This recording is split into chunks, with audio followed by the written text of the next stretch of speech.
Hey there, friends. Welcome back to my channel. You guys, we are officially in January, officially in the full swing of things. So before we really make our way into 2025, I need to go back and wrap things up from December. For today's video, I plan on running down all the books that I read in December of 2024. I did the end of the year book tag, but I feel like I didn't really cover the full year stats wise. So I'm gonna run down some of those stats in this video as well. You'll see some footage from December. I had planned on including that footage in like a reading vlog, and baby, I just didn't record any of the reading that I was doing. I read 8 books in December and just never really turned the camera on for it. So I will sprinkle that footage in here because everything is content, right? Don't forget to film it. In December, we did some fun things like making soup, going to the movies, spending time with family. So those are moments that I want to include in this, so I'm going to. So every year for Christmas, like we normally do like steak, baked potatoes, broccoli, dinner rolls. That's normally the Christmas dinner. But this year, the family wanted to do something else. They wanted to do something different. They wanted to do something on the lines of like a seafood boil. But my mother-in-law is not that big on seafood, so it was kind of a surf and turf type situation. So we did like steak, lobster. I think we had shrimp. We had shrimp too. Asparagus, broccoli, it was a good meal. Bay had never made lobster before, so he went to YouTube University, talked to YouTube University and talked to his brother-in-law, and so he made lobster tails for Christmas, and so I filmed that a little bit. So he's been kind of like the other day he mentioned to me like, so what video are you gonna put that in? Like, why haven't you put that in a video yet? So I'm going to insert that in here at some point. Y'all check out these lobster tails because he definitely did his thing on that grill with those lobster tails. So you will see that in here as well. They were delicious. He throws it down in the kitchen. He throws it down, especially on that grill. But anyway, we're getting sidetracked. Doing a December wrap up, going over our stats for 2024. Like I said, sprinkling in some little fun December moments. And I want to do a reading journal flip through. Where are my reading journal people at? This was my reading journal for 2024. Look how thick she is. And I also want to do a flip through of my 2025 reading journal setup. So kind of show you guys what it's looking like so far. So I was not the most consistent with this last year, and a lot of times I was playing catch up, but it's a fun time. So that's the game plan for this video.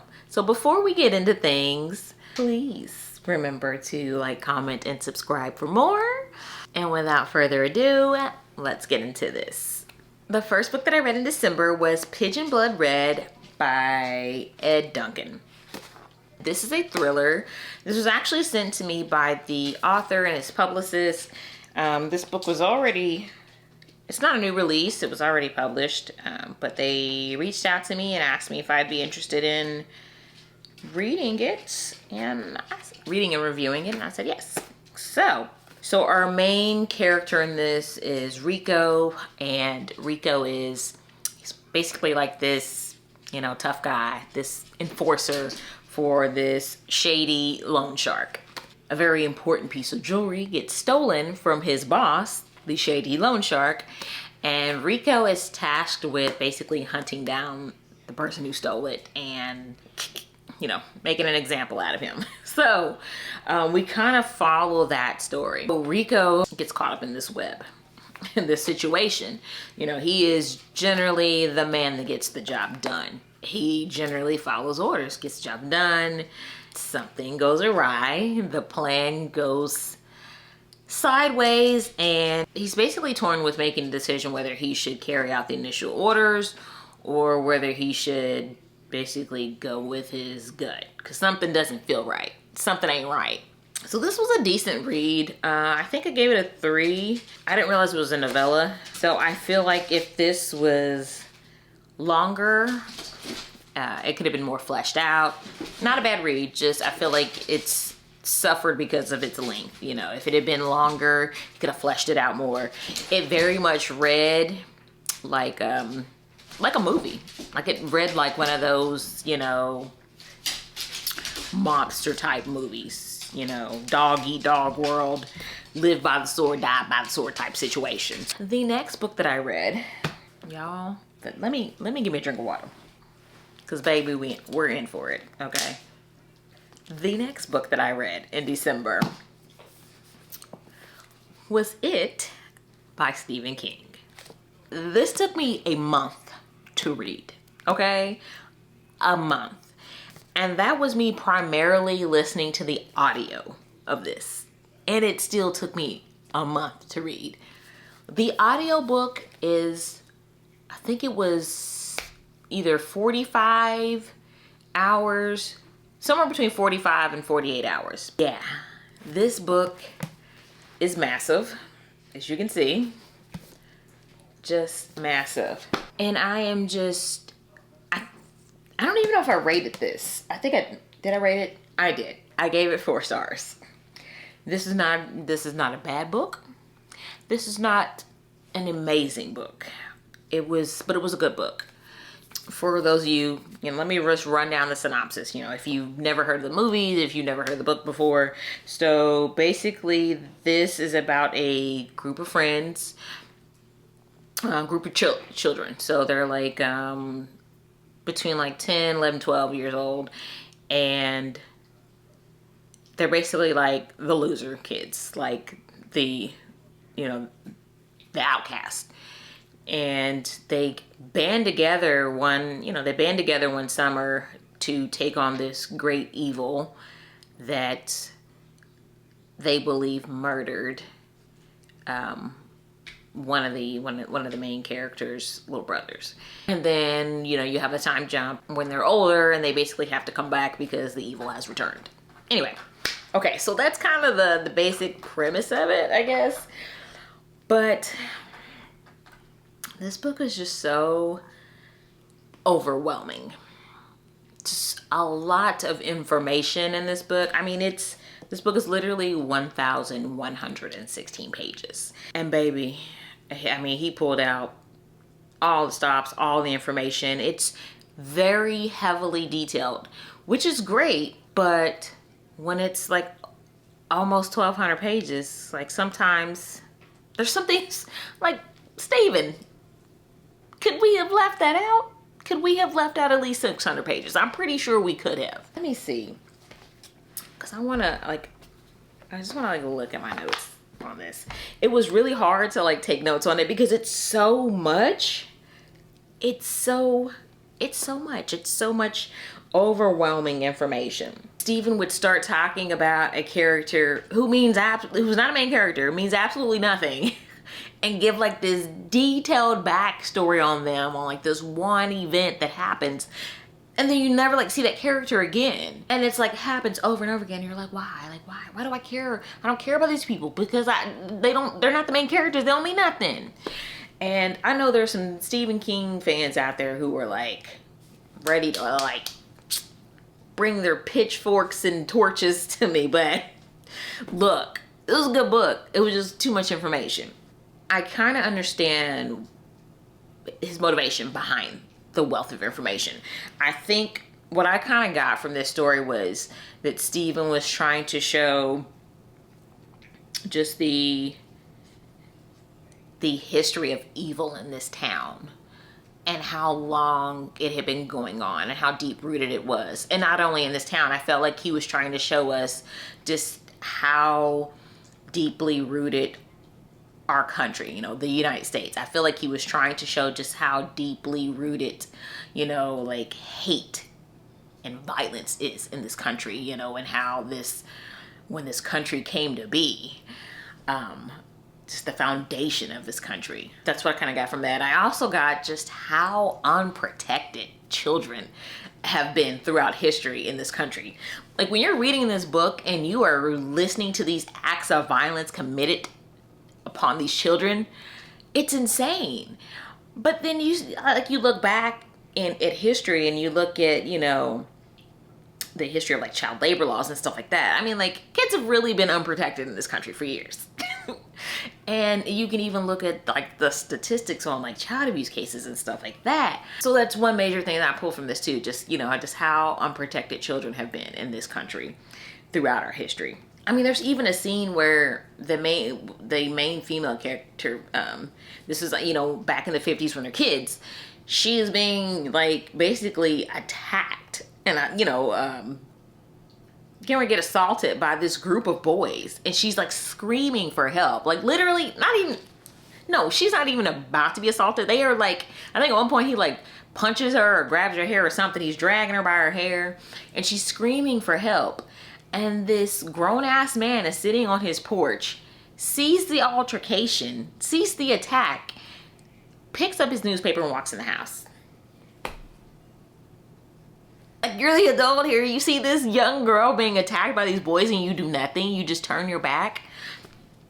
Just wild. I also feel like he was trying to show how desensitized we become to violence in this country, because this great evil basically attacks this town like every 27 years, right? It's like a cycle, like, you know, like these mass murders, these, you know, the sequence of deaths, you know, multiple deaths and acts of violence that keep happening in this same little, you know, idyllic town. And, you know, he mentions in the book how like this little town, this, you know, little suburban town in, you know, in Maine, like that highest murder rate throughout all the country. You know, this little idyllic town of Maine. But it seems to only happen like every 27 years. And it's mainly, you know, it's kids. So, but it's like the big event will happen. You know, all these kids will die and stuff. And then people just kind of just forget about it, you know. So those were kind of things that I did take away from it. That, that I found interesting and intriguing. I just feel like he could have did all that in 600 less pages. Also, y'all, listen. I have been like, I've only read one other Stephen King book. That was The Green Mile, and that was years ago. But growing up, I watched, you know, most of his movies as a child. Reading this book, and I get the time period that it was, you know, that it's, you know, when they're younger, because it's like two different time periods. Like, you know, we kind of keep going back and forth from like the 50s and then we'll jump back to the 80s when they're adults. But this book, the racial slurs in this, the homophobic slurs in this, the, you know, the jokes on, you know, the Jewish faith. There were offensive jokes about Latinos. Y'all, like, I get, you know, that he's trying to prove, hey, you know, these characters are, you know, this was in the 50s, you know, this is, you know, racist time. And, you know, there were, you know, our country was dealing with racism. And even in the 80s, like, we were still dealing with racism and homophobia and blah, blah, blah, blah, blah. But Mr. King,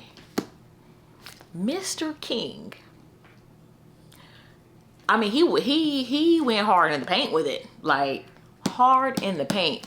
I feel like this man was like, I feel like Stephen was like, yo, I know certain, you know, I know the ER, but man, like, I need to up my racist vocabulary. So I feel like he said, you know what? Here's what I'm gonna do. I'm gonna have a seance.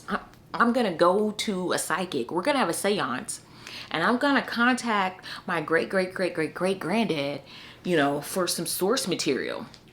And he sat down, and his great-great-great-granddad gave him like a gang of slurs, and he was like, oh, hell yeah, that's a good one.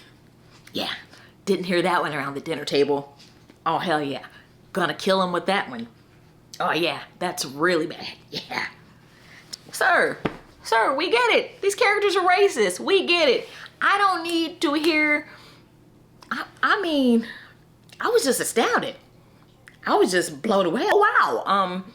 If I didn't know this slur before, by golly, I sure know it now. It was too much. It was too much. It was unnecessary. Like I try to first I was like, oh yeah, I get it. He's really trying to show us that even in this, you know, in Maine and this, what some would consider this, you know, progressive, you know, in the North, you consider them more progressive. Racism is still, baby, I get it.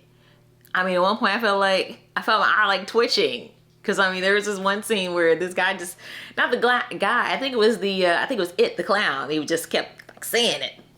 Or maybe it was the kid. It was somebody kept saying it. Saying that hard ER just over and over and over and over again.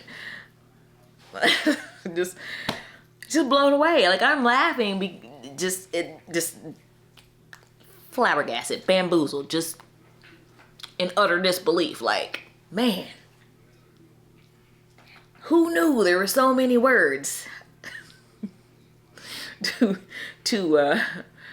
oh my God. But I mean, silver lining, equal opportunity offender. I mean, he had slurs for everybody. Ay, ay, ay. I'm about to give a spoiler. So if you don't want to hear this spoiler, I'm waiting for you to like leave the room, fast forward past it. I'll put a timestamp as to when you should like come back, because I have to talk about this scene. This scene that had they put it in the movie, people would have been outraged. And what's crazy is that I was reading some reviews and some people had the audacity to excuse this scene. There's absolutely no reason for this scene. Okay? So if you don't want this spoiler, if you've never read this book and you plan on reading it and you don't want this spoiler, go on fast forward, big buddy. Just go ahead. I'm gonna wait, give you some time.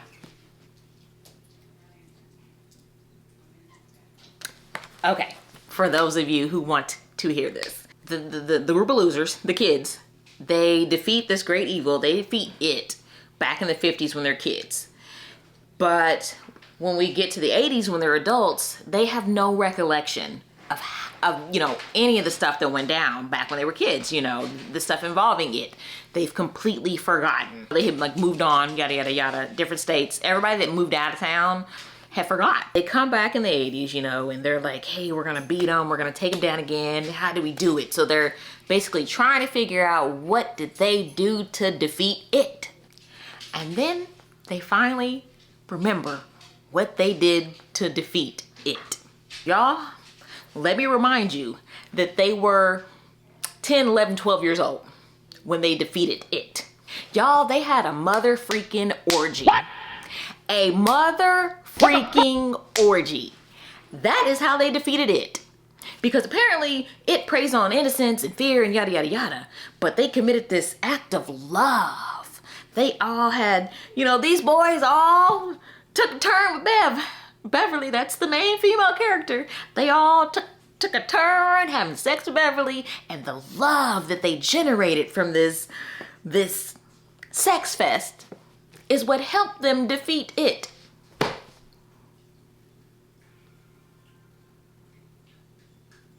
Ten, 11, 12-year-olds. Preteens. There is no justification. I'm sorry. Steven, what the fuck? What were you thinking? I'm telling you, if that had been in the movie, I feel like more people would have been outraged. Like, that's disgusting. And I was like listening to this on the audio and like they were just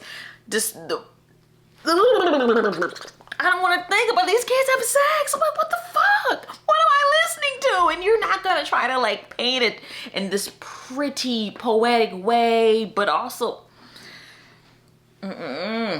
absolutely not. And I don't know, maybe he's thinking, well, you gotta sit up here and listen to the whole book. You listen to these kids getting slaughtered. Can't listen to them having sex. No, I cannot. Absolutely not. What the fuck is wrong with you? Oh my God. So yeah, that gave me the ick. Okay, I'm gonna go ahead and give a thumbs up now. Come on back, guys. So, It by Stephen King, a mammoth of a book. Some problematic things in here, but not a bad book, just a lot going on, heavy on the details, which is good and cumbersome at times. I literally got to a point where I was just like, Jesus, can I please get through this book? Because I didn't want to stop reading it. Like, I wanted to finish it, but I was just like, are we there yet? Have we reached the end? Has anyone read this? Has anyone read this? I definitely want to hear your thoughts on this. You know, I want to hear your thoughts. The next book that I read was I kind of started my Christmas fest here. And this next one was All I Want for Christmas by Michelle Stimpson. So this was an audiobook. All the Christmas books that I read in December were audiobooks. There was one that I kind of like jumped back and forth from the audio to the ebook. But anyway, okay. So this one I guess had more of a like grumpy sunshine trope. This one, I'm gonna be 100% honest, I don't remember their names at all. I was just rapid fire listening to, one book would end, I start another one. So in this one I guess is kind of like a grumpy sunshine. Grumpy sunshine / workplace romance. So our main female character is a doctor. She loves Christmas, all things Christmas. And then we have the main male character who is a nurse. They both work at the same hospital, and he doesn't care for Christmas. He kind of hates Christmas. But anyway, they get kind of thrown together to their hospital. Their hospital has like a Christmas competition every year. So they get kind of thrown together to basically represent their floor and do the decorations and things like that. It was a cute read. It was a really cute read. No muss, no fuss. So cute. No spice. So if you're looking for, next year when you're making your, this year, because we're in 2025, when you're making your Christmas list, I think this could be an Audible original. So maybe it'll be on there, maybe it won't. But if you're looking for no spice holiday books, this was a cute one.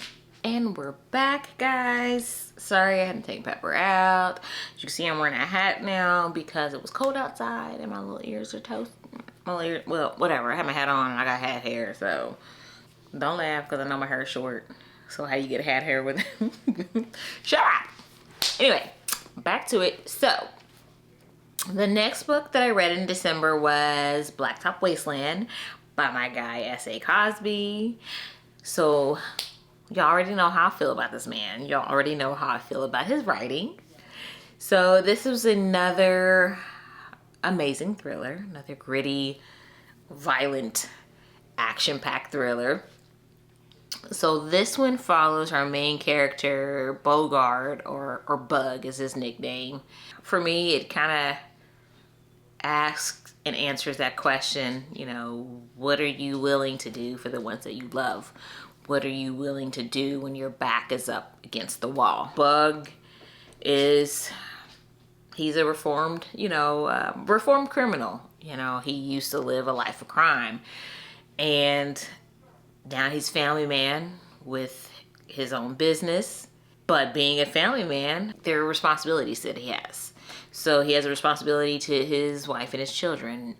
Not only that, he has a sick and ailing mother who is in a nursing home. And like I said, he also has his own business. So he's struggling. financially. You know, it comes to a point where he's struggling financially. He has a son who, I think his son ends up needing some orthodontic work. You know, his mother's nursing home expenses are no longer covered by her insurance or by Medicaid because of some paperwork issue. His business is failing. It's not doing well because, you know,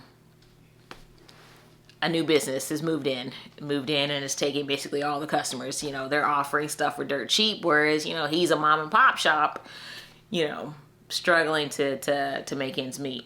So, I mean, he just keeps getting shit on from left and right. So, and it just all starts to weigh on him. And so he's left with the only recourse that he feels he has, and it's to basically get back involved with the criminal elements to, you know, make some money. This one was I feel like this one was more personable, more relatable. I feel like with all his main characters, you know, you can empathize with them, but I feel like even more so with this guy, like you kind of felt for him, but at the same time, you also get to kind of see him, I guess almost, you know, as a bad guy. You know, everybody else in all the other books that I've read, you know, it was a sheriff trying to solve a crime. It was two dads trying to avenge, you know, the murders of their sons. You know, those were almost seen as, you know, the heroes or the vigilantes.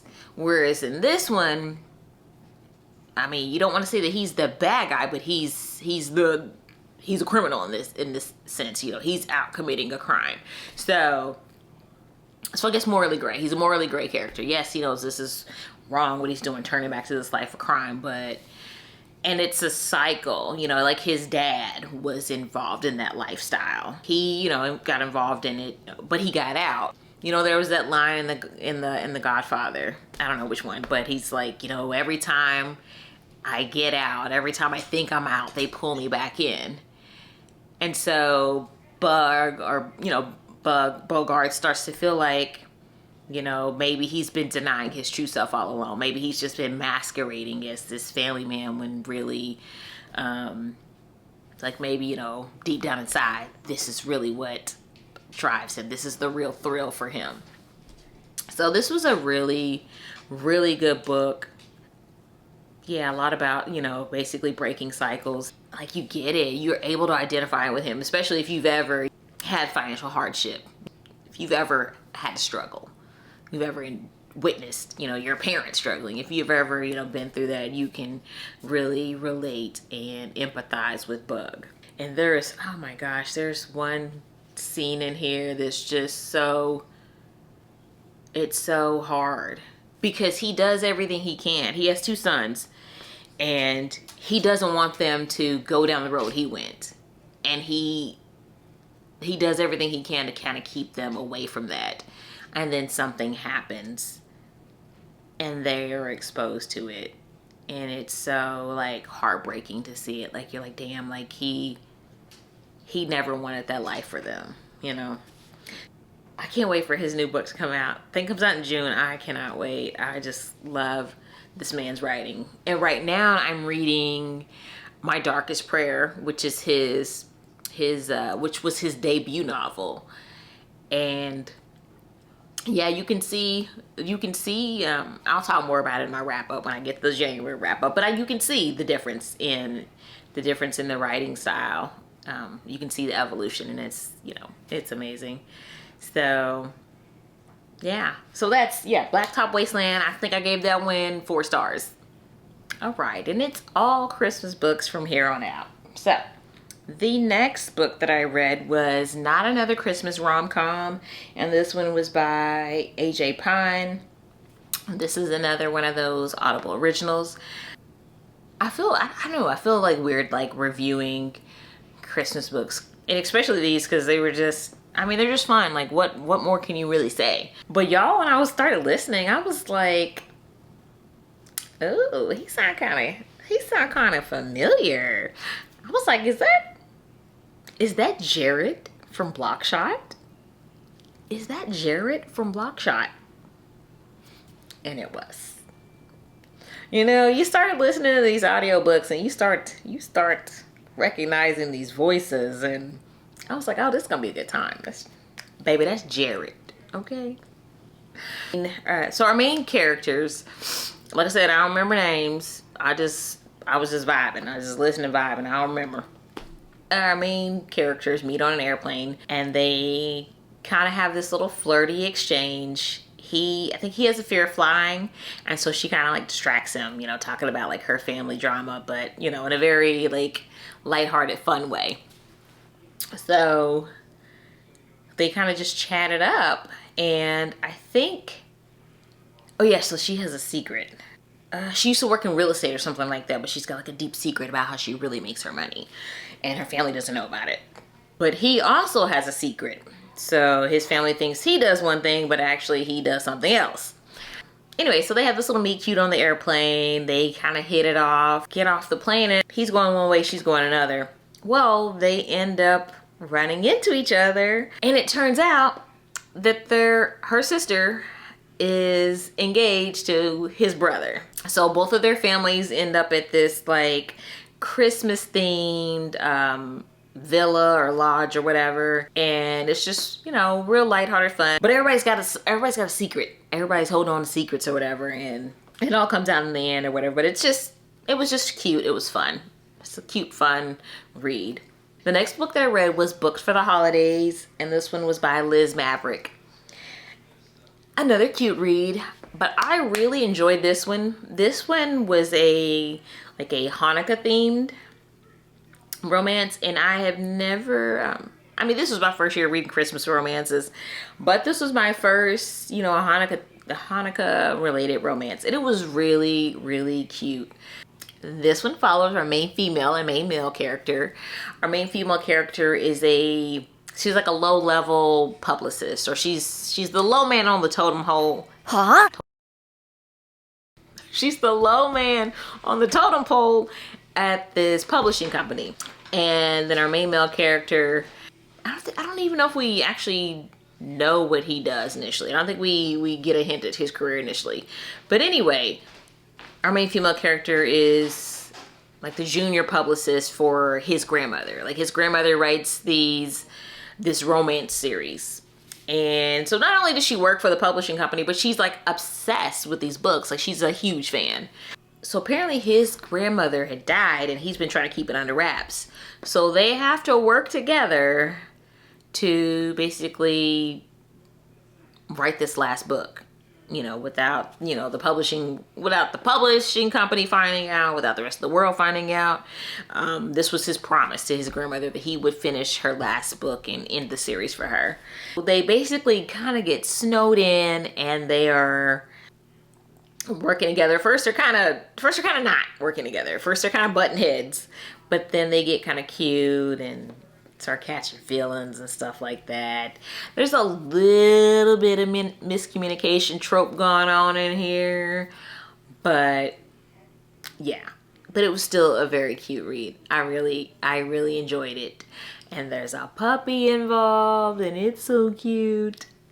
So cute read. The next book that I read was Mr. and Mrs. Christmas, and this one was also by Michelle Stimpson. This was a fake dating trope. So we have our main female and main male characters. They are from this small town, and they kind of get looped into this plot, this fake dating. So their local mayor, who they're also friends with, she starts spinning this story about how they're a couple and how they're, you know, the Mr. and Mrs. Christmas of their town. Because apparently their town is basically not doing very well financially. You know, it's a small town, tourism is down, and they have like a reporter in town. So the mayor starts spinning this story about how they're a couple and they're Mr. and Mrs. Christmas. And then, you know, other people start getting in on it. Like, you know, yeah, they're a couple and this is how they met and they've been childhood sweethearts, which is kind of wild because he is the older brother of one of her best friends. And she actually has had a crush on him, like, since she was a kiddo. You know how fake dating tropes go. You know, they're faking it, but really there's feelings there, and eventually it develops into more. Really cute read. I think this one was no spice. There's no spice in this one. There was no spice in the Hanukkah one. The rom-com with Jared, oh, it was spicy. It wasn't terribly spicy, but it was spicy. All right, and then the last book that I read in December was The Holidates by Brittany Cherry.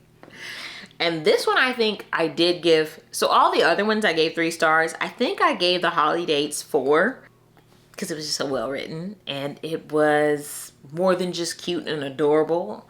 So this one follows our main character's Holly, and I think our main male character is Kai, yes. So I have heard that this has been kind of dubbed as a Beauty and the Beast retelling. And it does make sense. Like, you can see it. You know, he's kind of grumpy. She's always got her nose in a book. But Holly keeps going on these awful, awful first dates. They never result in a second date. Holly is like unlucky in love. She just got out of a really shitty relationship, literally on Christmas the year prior.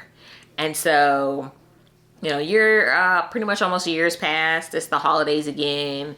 And she's like, there's no way that I can go home without a date. I need a man. For one, because, you know, she's from a small town. Everybody knows what happened to her last Christmas.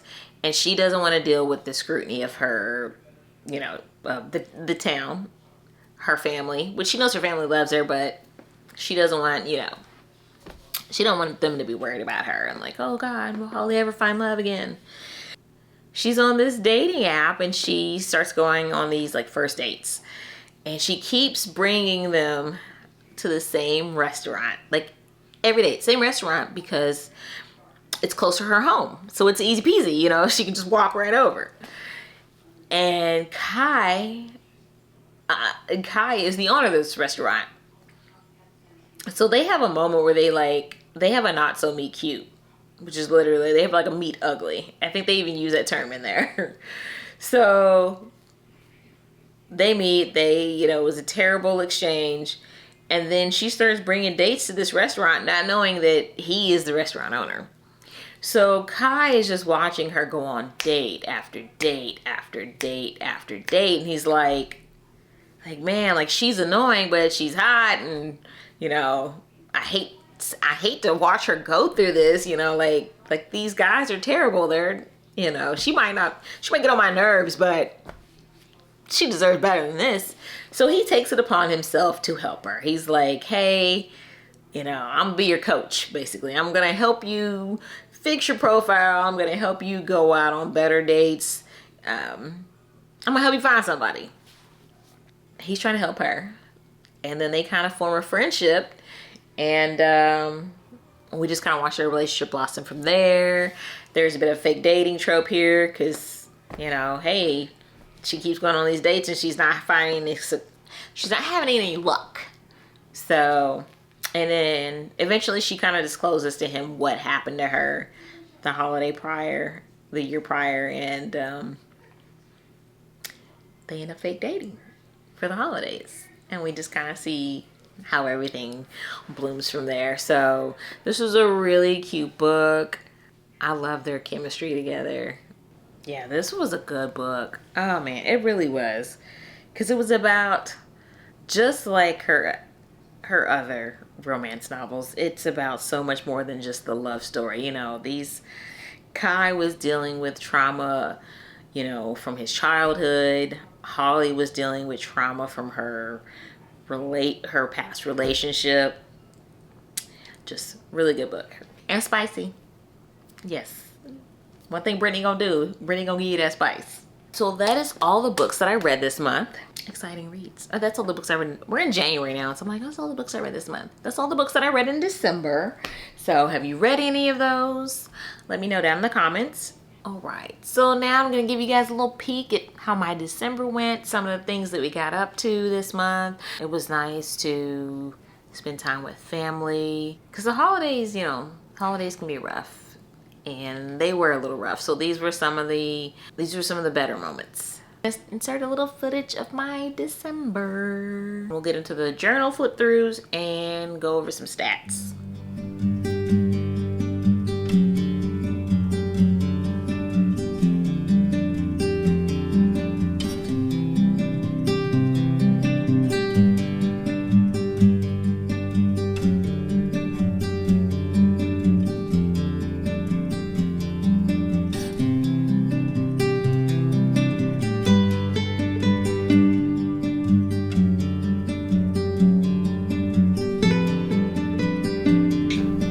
I would, and I have, actually, but they both have to be Jewish. Sexuality sense.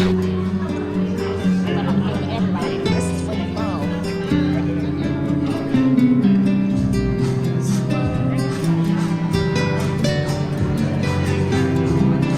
I won't beat you, don't worry.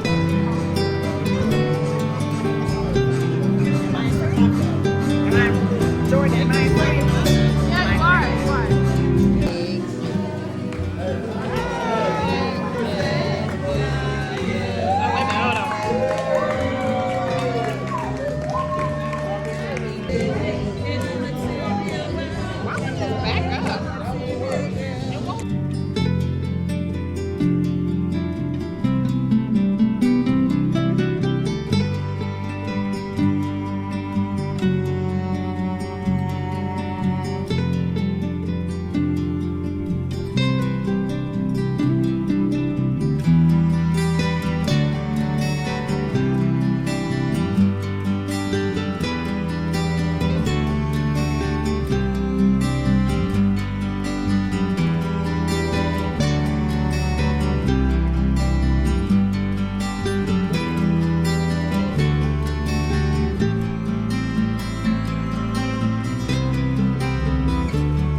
Alright guys, so forgive the lighting, it's a little shite in here, and I probably should have turned that fan off too, so hopefully that fan's not making too much noise. Alright, so first let's do a little flip through, and I will try to identify as much like stickers and washi tape and stuff like that, just in case you all will be interested in that. All right, so the notebook itself, this is an A5 size, and I got this from Amazon. I wish that I had bought a higher quality notebook, but I did learn for 2025. First, here on the cover, I have the sticker. It says one more chapter. This is from one of my favorite stationery shops, the Honeybee Shop. A great majority of the stickers and washi taping here are from the Honeybee Shop. Here I have like a little stamp, and it says from the library of, also from the Honeybee Shop. And here we have my index page. And like I said, I'm not gonna say I had a hard time keeping up with this because that was on me. So I did not keep up very well with this journal. So I don't think I even finished like filling in my index all the way. And then this is my first decorative cover page here. So I have a quote from Stephen King. It says, "Books are uniquely portable magic." And so the washi tape is from the Honeybee Shop. The stickers from the Honeybee Shop, as well as these decorative papers. Now she does not sell, I don't think she sells these decorative papers anymore. They were in a subscription service, and she has since discontinued the paper, like actual paper, but you can get like the digitals and print it yourself. So moving on, so my first spread here is what I call my TBR list, but really, as you can see here, it's just books I want to read. So there was no way in hell that I was going to read all these books in 2024, but they were just a compilation of books that I had heard about from from booktubers and bookstagrammers and things like that, and just over the past couple years. And so I just basically went through my like things that I had saved and wrote down all these books and stuff that I was, you know, interested in. All right, so here, this washi tape here is from Notebook Therapy. Yes, from Notebook Therapy. And then the rest of the stickers and washi tape is from the Honeybee Shop. So I did this Dutch door. This is my first time doing a little Dutch door situation. Y'all know I'm a planner girl. So this was my first time doing a little Dutch door situation. So that was cute. All right, moving on. So then we have our bookshelfie. So my goal for 2024 was 50 books. So that's what's over on this side. It's 50 books here. And then this, actually, I messed this page up. It's got like wrinkles in it, but I didn't. As you can see, I read 64 books, but clearly I only have 51 in here. So, and I was going for a color scheme, you know, coloring based on genre. So like the brownish orange shade is supposed to be romance, but then the actual orange shade, the actual like orange shade is thrillers. And then the green is, the green was what? I don't know what my key was. It don't matter at this point. This notebook's over and done with. All right, so here was my reading tracker and more papers from the Honeybee Shop. I think this little piece of paper here is from a paper pack from Michael's. So yeah, my reading tracker, my goal was 50. As you can see, I met that goal. And then here was my reading stats. I am continuing this spread next year or in 2025, but hold on, I'm gonna try to stay in frame, but to a point. So I'm getting rid of some of these categories. So for each month, I was supposed to track the number of books, pages read, chapters read, hours listened, whether they were physical books, audiobooks, ebooks, whether they were from the library, whether I purchased any, and whether I DNF'd any. As you can see, in January and February, I was good about the pages and chapters, but after that, your girl gave up on that.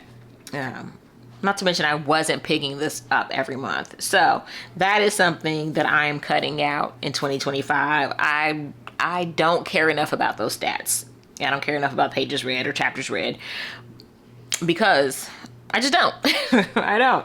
So my next spread here is my 24 and 24. So I think traditionally now in hindsight, I think the way that people do these spreads is they pick the number of books that they want to read. They pick the actual books. So they make that list of the 24 or the 25 that they want to read, and then they kind of mark them off as they go. I didn't, I'm new to this. So I just left these blank, and each time I read a book, so this is basically just the first 24. These are the first 24 books that I read in the year. So once again, paper and sticker here from the Honeybee Shop, and then these little what kind of material is that? These like papery. I think these are like little washi tape stickers. These little washi tape stickers are from Notebook Therapy, and then I think this number sticker is from a Happy Planner pack, and then I got these little fuzzy numbers out of a like alphabet number pack from the Dollar Tree. All right, and then these are more of the books from the 24 and 24 spread. Honeybee Shop here, Notebook Therapy here, and then this was my DNF spread. So don't y'all come for me. Don't come for my little books I try to draw in there. So these are the books that I DNF'd last year. All right, so we got Blood Like Magic, Year of the Witching, Faded, Luca, which I put Luca here. I think I may try to give Luca another shot. I may consider it a soft DNF and try to give it another shot, but y'all, there was a scene in there that just gave me the ick, and I don't know, the whole beginning gave me the ick. DNF The Perfect Marriage and The Family She Found, which was part of a series. All right, my next spread is my book order spread, I did not keep up with this either because I know that I ordered more books than this. Then this next spread here is a book recommendation spread. So my intentions was to, you know, any book recs that I got from, you know, creators on social media, to put them in here. And it wasn't one that I really kept up with, but I do think that I am using this again next year. So let's hope that I'm more consistent with that. Okay, this spread here is my upcoming releases. So I just have each month kind of laid out. And I didn't really keep up with this spread either. So this is another thing that I really want to make sure that I keep up with in 2025, to staying up on releases. This next spread is my series tracker spread. And it wasn't that I didn't keep up with this one. I just wasn't reading. I wasn't reading any of these series. So I just had a lot of series that a lot of these were series that I heard about. So I was like, oh, hey, yeah, I'm going to read that. I want to read that. But I feel like, man, you can get locked into a series and then you're going to miss out on a bunch of other stuff. So maybe that's why there was just so many books, so many recommendations and things. Let's see what series I did complete. So I did complete the Hoop series by Kennedy Ryan. I completed the Gilded One series by Namina Forna. I completed the Legacy of Orisha series by Tomi Adeyemi.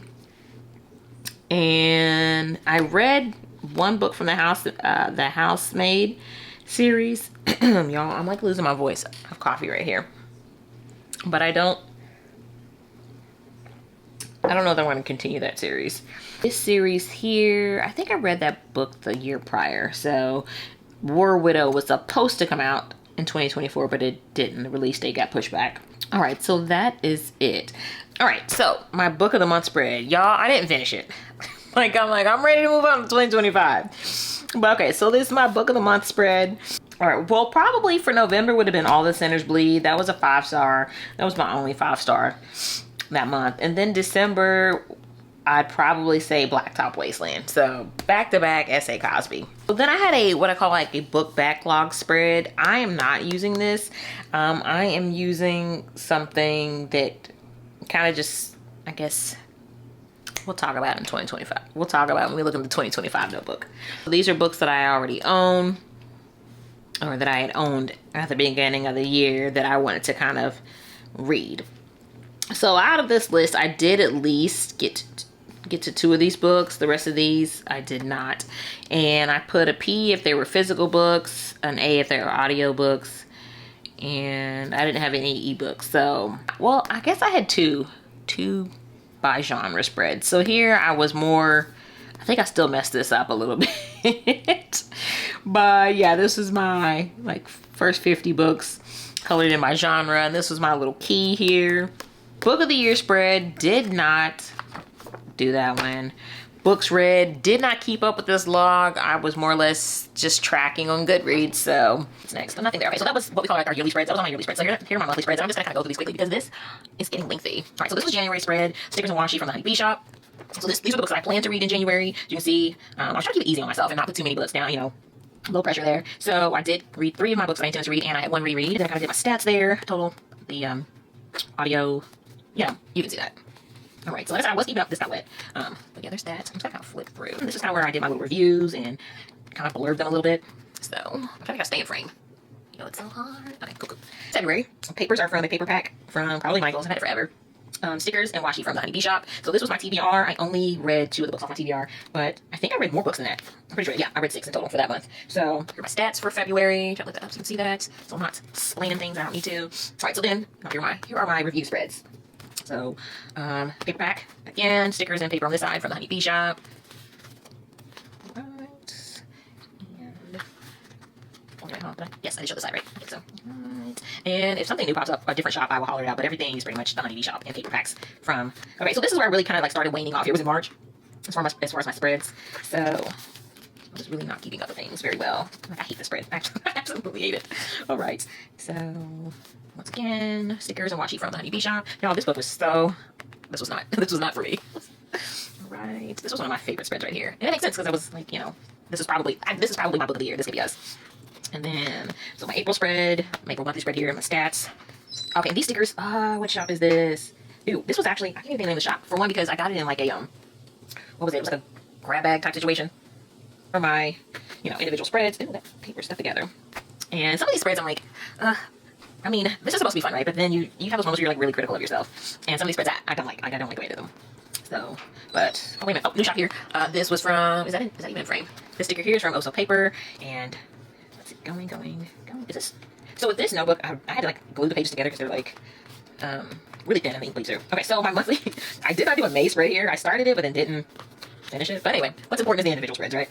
So these are all the books from May. You can see stickers from Also Paper. Okay, and all the like stationery shops that I've used are, you know, these are small shops, these are small businesses, these are woman owned. So, yes, I love it. Is this still May? Are these June reads? I think. No, here's my June reads because I only read two books in June. So this will. Are these? Yeah, I only read two in June.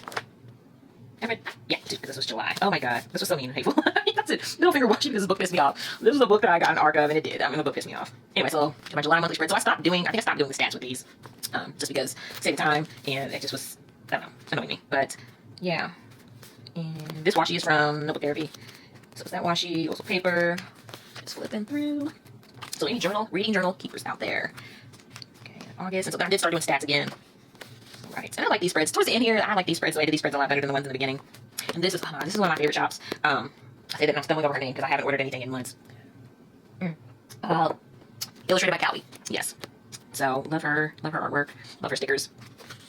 Right. And then these little feathers here were from a sheet of cardstock, and I just kind of cut them out. Right. This one I've had for so long, I don't even know what shop that's from. Right. Thinking into September. I love how this spread came out. Love it, love the washi, love the stickers, all of it. All of it. Right. Just flipping in October. I love this washi. I love the black and gray, and the black and white washi. And so my stickers don't necessarily have anything to do with the spreads. They just are just like what I like. I did try to coordinate the color around the picture, and these are just, you know, I just found the images on, you know, Google or whatever, and print and cut those out on sticker paper. And here we go. Oh, wow, I set the spread up and then didn't fill it in. Oh, Shalita, God love you. All right, so I think we're down into October. Is that what I said? Yes, duh. Oh. Yeah, who knew talking could be so exhausting? Okay, on to November spreads. Didn't really write a lot. So y'all, look, I got here to the end of the year. I'm literally, this was like within the past couple weeks, just trying to catch things up. So I definitely did not write a whole lot here. Hell, I even think I did this like last week. This one, I didn't even, pretty writing but boring. I said what I said. I think this is all I was going to say. Like, bro, I'm done with this notebook. All right, then December, and some stats here. And then these are spreads. And I just decided that I'm not doing spreads for Christmas books. I'm just absolutely not. So that's my 2024 notebook. Y'all, I hope y'all like pause this at some point and went and got a drink, because I sure did. All right, but this shouldn't take long. This shouldn't take long because this is a new journal. So this journal is from Archer and Olive. I absolutely love their bullet journals. Excellent quality. Like I said, I kind of wish I had went that route last year, but hindsight, right? All right, so here we go. And y'all, I love this first page. I love this first page. Okay, I kind of killed it. Let's be real. So as far as for my yearly spreads, I wanted to just keep this the theme kind of the same, which is kind of like browns, neutrals. So I've got some stickers here from the Thehoneybshop. And then this is just the backing of this sticker. So I thought it was kind of cool to have like the little outline. I don't even know if you can really pick that up. Like I said, the lighting is shite in here. But anyway, and then I have an old dictionary, which my daughter's like, what is this? Why do you have this? And I'm like, okay, girl, because we had to have those back in the day. All right, and then here, these are, I just cut these little, I don't know if you can really see those. So I have this like textured paper pack from Michael's, and I just kind of cut these leaves out. That is my little cover page there. All right, so the next page is gonna be my index. And once again, y'all, I'm rocking with the Thehoneybshop. That's my girl. And then here, I guess is my like official little decorative cover page. And it just says 2025 reading journal. No, notebook therapy. All right, moving on. Okay, so here, this is kind of my TBR. So that other spread, you know, I had the Dutch doors going on and all those books listed. Well, this is all the books that I have on my shelf, or at least all the books that I had on my shelf at the time of filling this journal out, because I've been shopping again. That video will be coming soon. So this is my physical library, all my physical books. This is a digital. I purchased a digital paper pack or digital sticker pack on Etsy, and that's where this is from. So I just printed that out and cut that on sticker paper. I got a book stamp from Amazon, and I just kind of stamped all these in. So this is about, what is this, like 72 books? 72, 73 books should be. Like I said, I want to prioritize reading my physical books and prioritize the books that I already own. So my plan is, whenever I read one of these books on my shelf, I'm going to color it in. All right, so then my reading goal. So for 2024, my goal was 50 books. For 2025, I am stepping it up to 70. I'm a little worried about that goal because the vast majority of the books that I read were audiobooks, and this year I'm trying to read more physically, so I know that I'm not going to read 70 physical books, but I would like to read as much as I can physically. Right, next here, okay, my reading stats. Like I said, I took out some of those categories, so here I'm just tracking the total read, physical, audio, ebook, purchases, library. I added ARCs just in case I get any, and then DNF. And this is my DNF graveyard. All right, so this next spread is my 25 and 25. So what I did differently here is I just kind of went through my list. So I have a Google Doc of all of my physical books, and I just picked 25 of those books that I said, hey, you know, I want to read these at some point this year. So out of my 70 books, I'd like for 20. All right. So this next spread is my 25 and 25. So what I did. All right. So this next spread is my 25 and 20.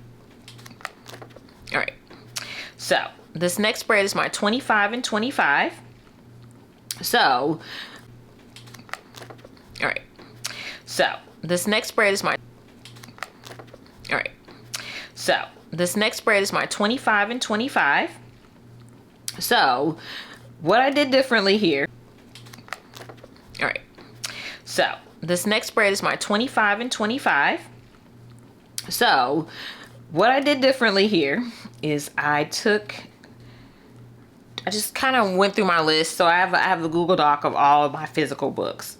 And, all right. So this next spread is my 20. All right. So this next spread is my 25 and 25.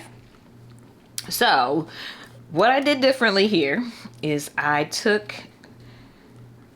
kind of went through my list. So I have a Google Doc of all of my physical books, and I just picked 25 of those books that I said, hey, you know, I want to read these at some point this year. So out of my 70 books, I'd like for 25 of those to be from this list.